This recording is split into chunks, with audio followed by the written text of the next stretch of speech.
Hello అందరికీ. ఈరోజు మా అమ్మ చేసిన simple and tasty mutton curry ఎలా చేసుకోవాలో చూసేద్దాం. ముందుగా శుభ్రంగా కడిగిన మటన్లోకి కారం, ఉప్పు, ధనియాల పొడి వేసి కొద్దిగా వాటర్ పోసి మూత పెట్టుకొని 7-8 విజిల్స్ వచ్చే వరకు ఉడికించుకోవాలి. ఇంకా మెత్తగా కావాలనుకున్న వాళ్ళు 1-2 విజిల్స్ ఎక్కువ కూడా పెట్టుకోవచ్చు. మాకైతే 8 విజిల్స్ అయితే కరెక్ట్గా సరిపోయింది. తర్వాత ప్యాన్ తీసుకొని ఆయిల్ వేసి వేడయ్యాక పోపు వేసుకొని కరివేపాకు, అల్లం వెల్లుల్లి పేస్ట్ వేసి బాగా వేయించుకోవాలి.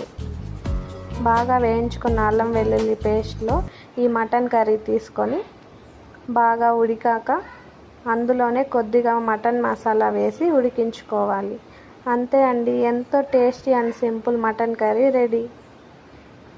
Please subscribe.